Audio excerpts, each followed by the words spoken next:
So we're here in Dublin at the press conference with obviously Rich, the Ace, Franklin. Ace for a good reason. I've never seen a man look like someone as close as you do to our boy in the movies. But I thought it was because of my flawless fighting style. well, you got a flawless. You got a there. I like that too. I like that too. But talk about the fight.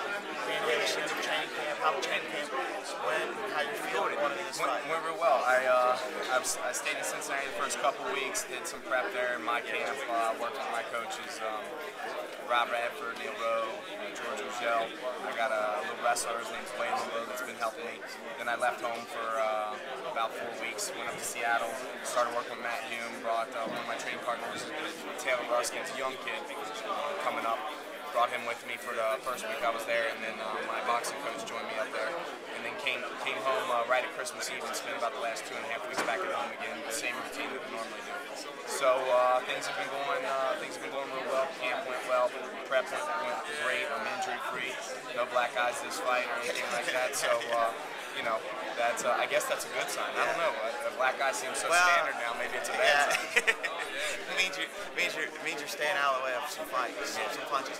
Talk about growing up in Cincinnati. You did grow up in the Ohio area. We're an Ohio-based website, Ohio-based company. Talk about what it's like to be a fighter based in Cincinnati, Ohio. Yeah, Cincinnati right there on the river, so I'm a Ohio, Kentucky boy. Exactly. But now graduated on the west side of Cincinnati, right there by the border of Indiana.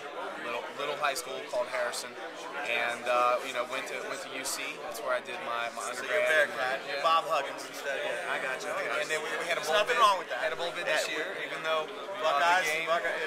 we had a little love from the state of Ohio. We had the orange. Both of them, exactly. Okay, So you know, it wasn't. And I don't know what happened to the Buckeyes. Oh God, I was watching that fourth quarter. They marched down the field, score. I'm like, yeah, we got this game, and then. Hey, it happens. It happens. Trust me. It happened to me in Cincinnati, in my own hometown. So you know, it happens. There you go. But you got you're fighting obviously Dan Henderson, former wrestler. We know Dan well from the wrestling circles. Obviously, as you spoke earlier, got a lot of respect for Dan in his past. Talk about where you think where you see the fight going, and not that you need to give us you know, your game plan per se, but what is the plan, so to speak? No, I think Dan's gonna come out, and I think he's willing to throw some hands with me to test his luck there and see how he's doing with it. And I think that at some point in the fight, he'll probably abandon that idea. I think it's a good idea he abandons it. You know, we'll see. I'll tell you what, as long as I execute, then the answer is yeah. Dan's got that heavy hand, and if I get stupid and stand in front of him all night, it could be a long night for me. But as long as I keep moving around and don't let him land anything big, then I'll be all right. But no, I figured some point in time I'm going to either end up on the ground or fighting the takedown, and you know, it'll be I guess somewhat like the Hamill fight. Yeah, you did a hell of a job with Matt. And you see, I mean, have you focused a lot on the wrestling side, defensive? I would assume you're more defensive than offensive. Yeah.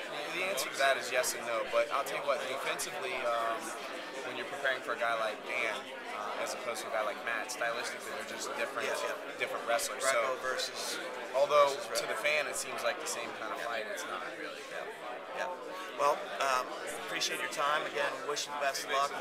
And you know, I brought a little souvenir from our home state. You know, every good Buckeye. You're a Bearcat, so you wouldn't know this necessarily, but every good Buckeye, you know, carries one of these 24/7. I'd give you this. Okay. I'd give you this, but I'm gonna have to. I will give you this. It's a good luck charm. All right. And because so I will take this to a Buckeye, to a Bearcat. Yeah. You take it. You just can't depart from it. Gotcha. Okay. Because this will be in the ring with me. Okay. Because we got Mark Coley. You know, he's a Buckeye. He's got his Buckeye. We got another Ohio boy on the card. We figured we had to have two Buckeyes in Double 9. Okay. All right. Excellent. Good luck. Perfect. Thanks, guys.